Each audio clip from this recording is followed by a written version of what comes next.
warbixinteena caawa waxaaynu ku soo qaadan doonaa maxaad ka taqaanaa cudurkii coronavirus la midka ahaa ee dunida ku dilay 50 milyan oo ruux. haddii aanad hore u maqlin hargabkii la odhan jiray Spanish flu, coronavirus ayaa hadda kugu baraarujiyey in xanuunkaasi uu dad badan dunida ku laayay bilowgii qarnigii 20aad. waxaa xanuunkaasi lagu tilmaamaa hooyadii dhammaan cudurrada faafa, waxaana uu galaaftay nolosha inta u dhaxaysa 40 ilaa 50 milyan oo qof muddo 2 sano gudahooda intii u dhaxaysay sanadihii 1918 ilaa 1920 sida laga soo xigtay hay'adda caafimaadka adduunka ee WHO iyo xarunta dhexe ee xakamaynta cudurrada faafa. saynisyahanada iyo dadka ku xeesha dheer taariikhda waxa ay aaminsan yihiin in cudurkaasi uu ku dhacay 3 meelood meel ka mid ah dadka ku nool adduunka, oo markaasi ay tiradoodu guud ahaan ay ahayd 1.8 bilyan oo qof. wuxuu sababay dhimasho ka badan tii uu sababay dagaalkii koowaad ee adduunka, kaasoo istaagay markii uu cudurkani sii faafay. xilli uu hadda adduunka la tacaalayo dhibaatada COVID-19, waxaan dib u milicsanaynaa cudurkii ugu dambeeyey ee safmarka ahaa ee dunida saameeyey. sidayse xaaladu noqotay markii uu idlaaday? saynisyahanada iyo dhakhaatiirtu kuma filayn in wax laga qabto fayraskan faafay marka loo barbardhigo sida looga jawaabay xanuunka COVID-19 sanadkii 1918. cilmiga sayniska iyo daawooyinka wuxuu ahaa mid aad u xadidan marka loo eego sida hadda loola tacaalayo xanuunka COVID-19. dhakhaatiirta xilligaasi jirtay waxa ay ogaayeen in waxyaabo ilmo qabatay ah ay sababeen Spanish flu la heli karayay, xitaa way xadidnaayeen. tusaale ahaan dawada qalajiyaha ah ee ugu horreysay caalamka waxaa la helay 1928 oo 10 sano kadib ahayd. tallaalkii ugu horreeyay ee hargab loo adeegsado waxaa dadka loo fasaxay sanadkii 1940. tan ugu sii darnayd waxay ahayd hanaanka caafimaad ee adduunka ma uusan dhisnayn. xitaa dalalka qaniga ah nadaafada goobaha dadweynaha waxa ay ahayd nolol heer sare ah oo aysan cid walba awoodin. dalalka warshadaha ku horumaray dhakhaatiirta intooda badan iskood ayay u shaqaysan jireen ama waxa maalgelin jiray hay-ado samafal ah iyo urur diimeedyo. dad badan ma aysan heli karin dhakhaatiirta, ayay tiri Luara Spene oo ah weriye wax ka qorta arrimaha sayniska, sidoo kalena qortay buug ay uga sheekaynaysay hargabkii Spanish flu iyo sida uu u bedelay dunida caalamka. cudurkii dilaacay horraantii qarnigii 20aad waxa uu ahaa mid ka duwan cudurradii ka horreeyay ee safmarka noqday. tusaale ahaan mid ka mid ah cudurradii safmarka ahaa ee socday 1889 ilaa 1890 oo dunida oo dhan ku dilay in ka badan 1 milyan oo ruux. inta badan dadka u dhimanayay waxa ay da'doodu u dhaxaysay 20 ilaa 40 sano. raggana si gaar ah ayuu u sii beegsanayay xanuunkani, sababtana waxaa loo maleynayay inay ahayd maadaama sida la aaminsan yahay uu cudurku ka bilowday xeryihii ciriiriga ahaa ee militariga furinta hore ee reer galbeedka, una sii fiday markii ay ciidamadu dalalkooda ku laabteen kadib dagaalkii koowaad ee adduunka. cudurkan ayaa sidoo kale si daran u saameeyey dalalka saboolka ah. daraasad la soo saaray 2020 oo uu hogaaminayay cilmi baadhaha jaamacadda Harvard lagu magacaabo ee Robert Barro ayaa lagu sheegay in dalka Mareykanka ay cudurkaasi uga dhinteen 0.5% ka mid ah shacabkiisa oo tiro ahaan lagu qiyaasay 550,000 oo ruux, halka Hindi uu ka laayay 5.2% oo ka mid ah shacabka, kuwaasi oo tiro ahaan gaadhayay 17 milyan oo qof. saamayntii dhaqaale ee uu geystayna waxa ay ahayd mid aad u ballaadhan. saamaynta uu cudurkaasi u yeeshay dhaqaale ahaanna waxa ay ku qiyaaseen 6% ka mid ah dhaqaalaha u soo xirooda wadamada. marka la isku daro raggii ku dhintay dagaalkii koowaad ee adduunka iyo kuwii uu laayay fayrasku, waxay haweenka fursad u heleen in ay qabtaan shaqooyinka ragga, maadaama uusan xanuunkii Spanish flu aanu sababin burburka xidhiidhka bulshada si ka weyn sidii uu sababay cudurkii Black Flu ee qarnigii 14aad. wuxuu wax weyn ka bedelay isku dheelitirka ragga iyo dumarka. haweeneyda cilmi baadhaha ka ah jaamacadda Texas ee Christine Blackburn ayaa sheegtay in shaqaalaha yaraantii ka dhacday Mareykanka ee ay sababeen dagaalkii koowaad iyo fayraska ay wadada u xaadhay in haweenku ay shaqooyinka tagaan isla markaasina ay qabtaan. markii la soo gaadhay sanadkii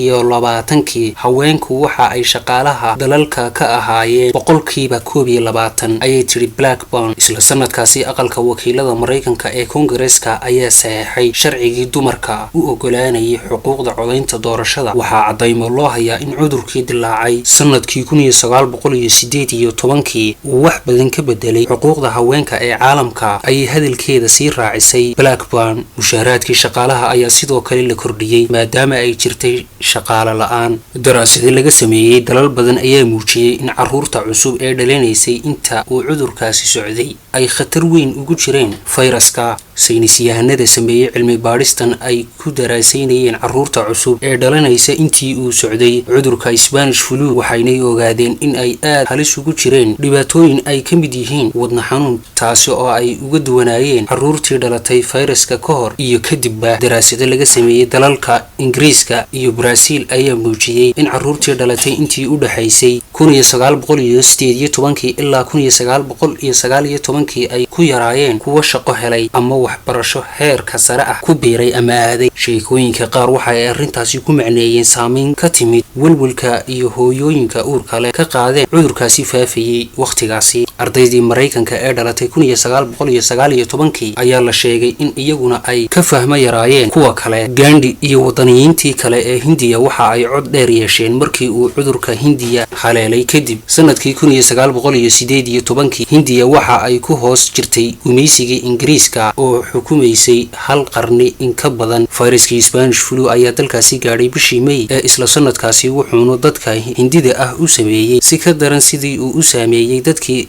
reer Britain ee wadankaasi deganaa. qiyaas xisaabeed lagu sameeyay tirada dhimashada ayaa muujisay in dadka Hinduuga ah dhimanayay ay ahaayeen 61.6 ka mid ah 1,000 dhimasho, halka dadka kale ee reer Yurub ay ahaayeen kaliya 9 ka mid ah 1,000 dhimasho. wadaniyiinta Hindiya ee xornimada u xusul duubayay ayaa arrintaasi awgeed ku dooday in maamulkii gumaysiga Ingiriiska ay si khaldan u maareynayeen dhibaatada cudurka. 1919 Mahatma Gandhi oo ka mid ahaa xornimo-doonka Hindiya ayaa majallad lagu magacaabi jiray Young India ku qoray eedayn uu u jeediyay madaxa Ingiriiska. shuruuc cusub oo ka feejignaanta cudurka faafa ah ayaa la hirgeliyay wixii ka dambeeyay 1918. dhanka kale cudurkan ayaa hoos u dhigay wada shaqayntii caalamiga ahayd, taasoo markii horena uu saameeyay dagaalkii koowaad ee adduunka. sanadkii 1923 ururkii ka horreeyay qaramada midoobay ayaa aasaasay guddiga caafimaad. wuxuu markaasi ahaa guddi farsamo oo abuuray nidaam cusub oo lagu xakameynayo cudurka safmarka ah. waxaa qaybtaasi mas'uul ka ahaa khubaro caafimaad halkii ay diblomaasiyiin ka maamuli lahaayeen. laakiin hay'adda caafimaadka adduunka ee WHO waxaa ugu dambeyn la aasaasay sanadkii 1948. horumaradii laga gaadhay caafimaadka dadweynaha dalal badan ayaa wasaarado caafimaad yeeshay 1920. khasaarihii ka dhashay fayraska dunida ku faafay wuxuu horseeday in horumar laga sameeyo dhinacyada caafimaadka dadweynaha. sanadkii 1920 Ruushka ayaa noqday wadankii ugu horreeyay ee yeeshay waax si gaar ah loogu talagalay caafimaadka dadweynaha. dalalkii kalena waxay ku wada daydeen. dalal badan waxa ay 1920 abuureen wasaarado caafimaad oo ay buuggeeda ku tidhi Luara Spini. tani waxa ay ahayd natiijo toos ah oo ka dhalatay cudurka kaasoo inta uu socday aan shirar laga qaybgelin madaxda caafimaadka guud ama shaqada looga joojin jiray dhaqaale la'aan awgeed. xayiraadaha iyo kala fogaanshaha dadka way shaqeeyeen waqtigaasi. kala fogaanshaha dadka waxaa natiijadiisa lagu faa'iiday markii uu socday fayraskii 1918.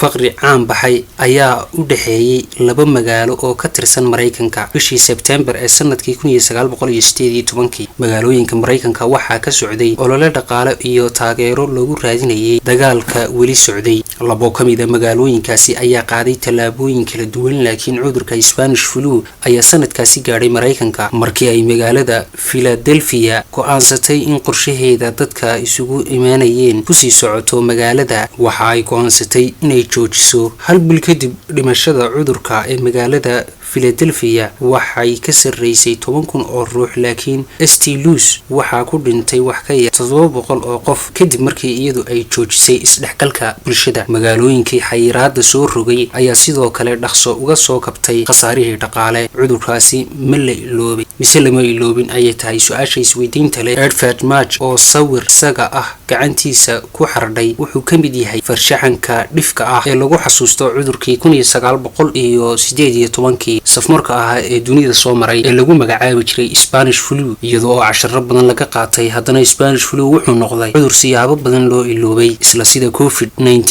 wuxuu saameeyay qaar ka mid ah dadka caanka ah waxaa la xasuusnaaday madaxweynihii Mareykanka Woodrow Wilson iyo ra'iisul wasaarihii Britain Lloyd George halka madaxweynihii Brazil Rodrigues Alves uu u geeriyooday isaguna laakiin cudurka Spanish flu waxaa indhaha dadka iyo taariikhda soo gaartaba ka daboolay sheekooyin dagaalkii koowaad ee adduunka taasna waxaa sabab u ah in dawladaha intooda badan ay warbaahintooda ka horjoogsadeen inay shacabka u tabiyaan saameyntii uu cudurkaasi ku yeeshay xilligii dagaalka madaxweynihii Brazil ee Rodrigues Alves waxaa dilay cudurka Spanish flu iyada oo aan si fiican loo baahin xilligii uu socday cudurkaasi haddana waxaa laga tirtiray ama aan lagu soo qorin bugaagta taariikhda iyo dhaqanka caanka ku ah ma jirto meel taariikh ahaan loogu qoray magaca Spanish flu mana helaysid buug wax ka qoray taariikhdaasi gabi ahaanba ayuu yiri Master Mark oo ah taariikhyahan taariikhda wax ka qora mid ka mid ah waxyaabaha dhifka ah ee lagu xasuusto xanuunkaasi waxaa ka mid ah sawir gacmeed uu